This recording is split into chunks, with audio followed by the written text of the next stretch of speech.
What do you hear? What do you say? Welcome back to Liverpool Latest Reds. It's a pleasure to be back with you. As always, my name is Matt.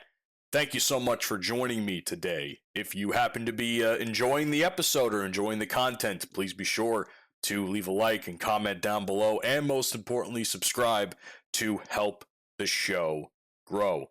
I have a couple things I'd like to discuss today. Nothing too crazy outside of maybe the last story, but first and foremost, let's get right into international duty. Now, we kind of had a bit of a mishap with the uploading schedule this past weekend, so some of this is a little bit old, but I still want to cover it just very briefly so that we all know what is going on.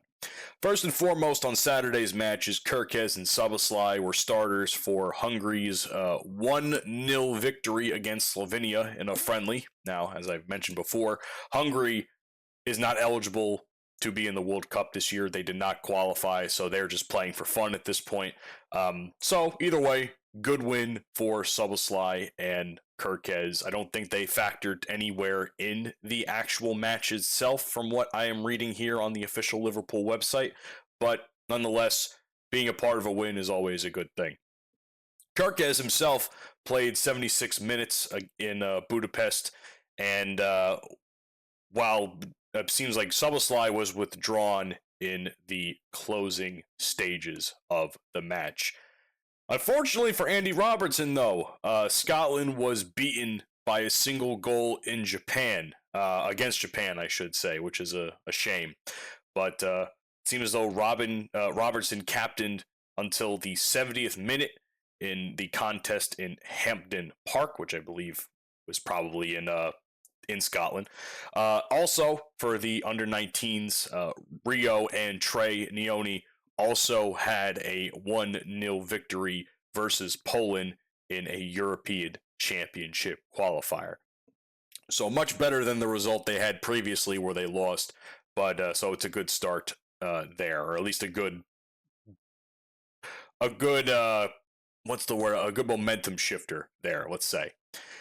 Going into Sunday, Ekitike came on in the second half as a substitute in France's 3-0 victory over Colombia in a friendly match in the U.S.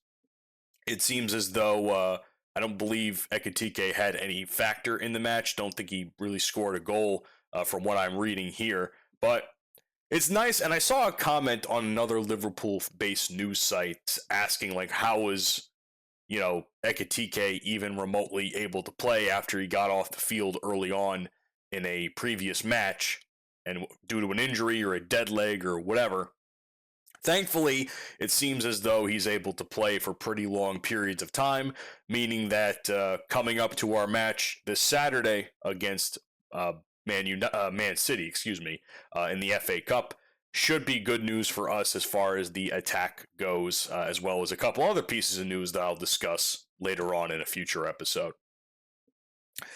He stepped off the bench in the 63rd minute to replace Desiree Doué, while his compatriot and Liverpool teammate Konate was an unused substitute. So after the horrendous display that Mamardashvili had, I think it was against Israel over the course of a few days prior, it seems as though he played a full game and kept a clean sheet for Georgia, defeating Lithuania 2-0. So thankfully, he was able to make a couple of good stops, and no goals got past him this time around. I still don't understand how you draw against Israel. Like, is Israel's team that good? Or is Georgia just that much iffy football country that their players just couldn't do much? But I don't know. Either way, that is the international news for the last couple of days. Seems as though nothing special really happened. No players really factored into any sort of decisions or assists or goals. So it seems like they were just happy to be there. So, which is good because a win is a win regardless. But hopefully that when it comes to playing against City this Saturday, they pick up the pace a little bit. Next up on the piece of news that I've got, I was doing some reading and ESPN was reporting a rumor mill article in regards to Mo Salah's Liverpool exit, and it seems as though there is a potential link for him to go back to an old club of his in Roma. It seems as though ESPN is is saying that Salah is considering a return to Roma, where he previously played from 2015 to 2017, scoring 34 goals in 83 games. So it seems as though it might be a short-term return before a potentially long-term future investment for another team. The problem, though, is the wages. So as of right now, as part of Salah's current contract, he is earning around 12 million euro a year, or he's netting that much. Clearly, Roma's wage cap can't really go too much above 4 million euro. So that is just an absolute different stratosphere that Serie A has against Premier League, in the sense where he's able to earn a lot more money than where he would in Italy. So is he willing to take a massive pay cut to play in Roma? Not entirely sure. At this point, I'm not really sure if money really is a factor to him. I wonder sometimes when it comes to, players, when they have, when they're moving teams, and money is obviously a big factor in how they sign with teams. They've already have so much money that they've probably have saved up and done a pretty solid job providing for their family and whatnot. So sometimes I wonder how much money athletes really have saved that they need more money to acquire to play for a team, depending on what they're offering. So I always found that very interesting. And I'm not saying Salah is like that, but it's something that pops into my head every now and again, to be honest. That said, Saudi is still probably the most realistic outcome for Mo Salah. Al Ittihad is pushing again. Al Qadsiya is also a capable financial club in that league. And I was talking with somebody about it, and they were saying to me, and they brought a very good point to me, that given Saudi Arabia's, at times, questionable moral history, and I'm not here to be an expert on it, I'm not here to give you a history lesson or nothing, but for what some people say and what is reported at times, Saudi Arabia is it's not the most moral country in the world. Now, Salah, as we know, is a pretty solid human being. So I'm curious to know what it would be like for him to join the Saudi League and how fans would perceive such a move, considering that the country is known for certain things in regards to, I don't know, regarding some journalists, maybe, wiping them out every now and again, or some other questionable law choices in the country. Who knows? I don't know nothing. I'm not here to, I'm not here to, what's the word I'm looking for, man? I am not here to lecture you about it, but I am wondering how that actually looks for Salah if he decides to join the Saudi League. But then again, if money is that big of a factor, Saudi is going to be the most likely outcome for him once he leaves Liverpool. Michael Olise, though, is still one of the most likely candidates for Salah upon his leave. Bayern Munich also probably won't sell him, not even for 200 million euro, and there's no release clause. So apparently, all the links that we have with Olise, seems like there was no effective news to say that this is going to happen or not. So it definitely means that we're going to be a little bit more tighter in how we approach and what we're going to be offering players for Salah's spot. So that is going to be something to look forward to. The Roma link, low probability, maybe a bit of a romanticized idea. Saudi move is, again, the most likely.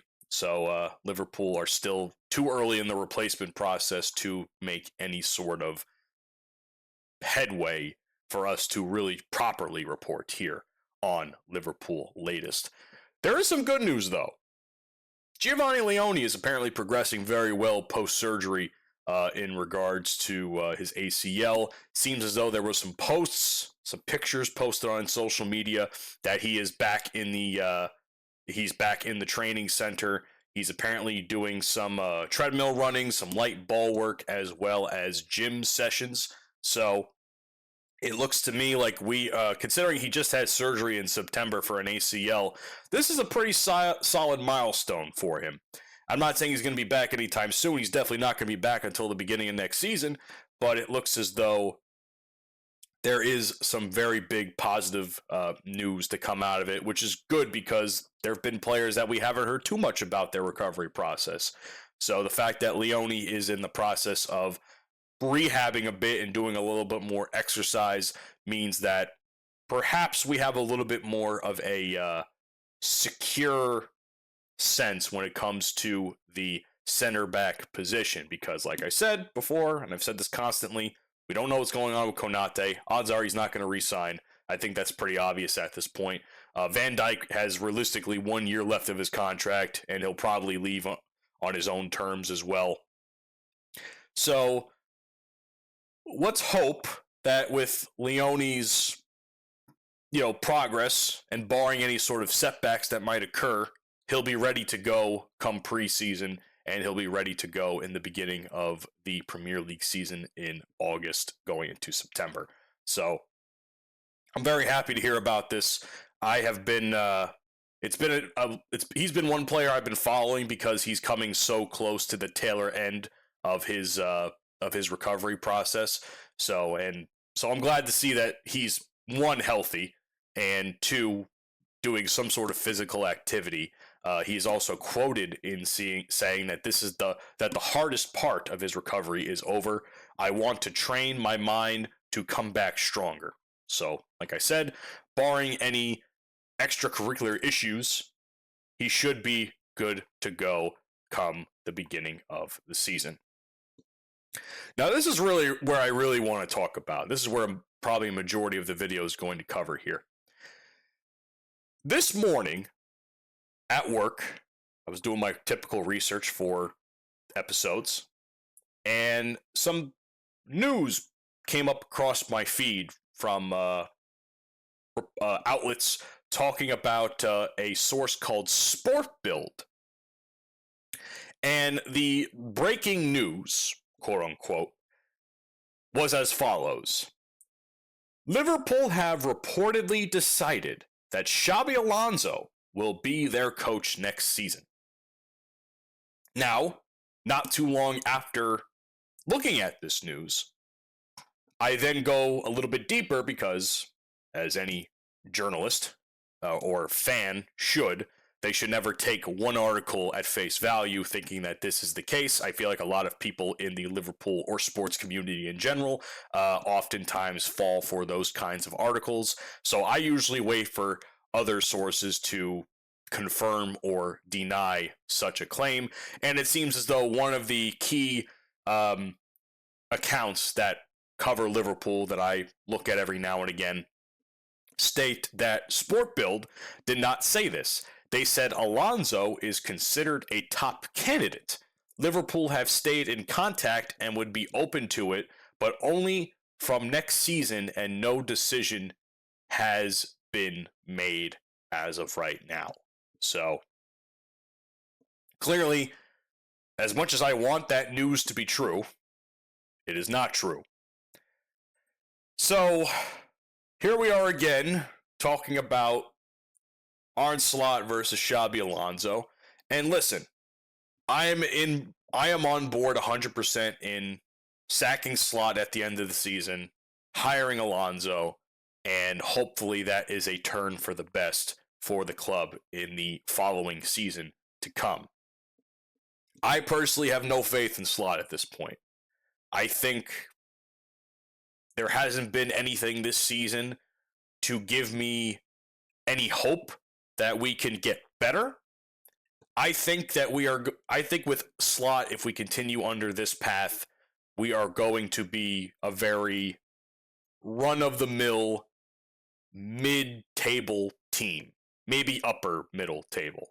like top 10 at the very least. I don't see us ever really going back to the Champions League under the form that we are. Granted, there are other factors outside of Slot's tactical ability. That includes injuries, personnel problems, so on and so forth. The club is going through a lot of changes. So to expect greatness every single season is unfair, but to expect greatness this season after winning the Premier League the previous season and in his first season, mind you, clearly we all had higher expectations than what we ended up getting. So the reality check is that Slot is still backed by the club 100% and seems to be the case going into the following tail end of the season, as well as who knows about the summer, but it seems as though FSG has been very content with the results that we have gotten over the course of the season, even though the results are clearly not where they need to be. And it goes to show that, in my opinion, given the recent news of Tottenham sacking their manager, who literally was maybe manager for a couple of months, the fact that teams are now making changes when their club is clearly not up to par and up to standard. It happened with United. It happened with Chelsea. It's happened with Tottenham. What more does Slot have to show that he is also in that caliber of managers who are not what's the word I'm looking for? Who are not necessarily fit to lead a club of this stature. So it looks like right now it's unlikely that Xabi Alonso is going to be Liverpool manager. I want to believe that Sports Bill article was real, or that report was real, but it seems as though it's been debunked almost as soon as it came about. And not saying I fell for the hype, because clearly I wanted to read more information into it and see what happened, but it seems like that is not the case. It's clearly the media exaggerating some report that came out about the situation and running their own personal gossip column on the matter. So not necessarily super happy that that's not the case, but we move on to the next episode of Liverpool Latest. Thanks for joining me today. I appreciate the fact that you're here. Be sure to leave a like on your favorite platform if it allows you to, and comment your thoughts down below as well to let me know what you think about the actual news I'm talking about. And last but not least, be sure to subscribe or follow the show wherever you watch or listen to Liverpool Latest, because it helps me out, it helps Fan Arch out. I'm very appreciative of them for the opportunity to do this show every single day, as much as the channel is a smaller channel compared to other shows that they have underneath their umbrella. I appreciate the fact that some of you remain as loyal as you are to watch me every single day. So, with that being said, my name is Matt. When you join the Liverpool Latest family, know that you never walk alone. Until next time, friends.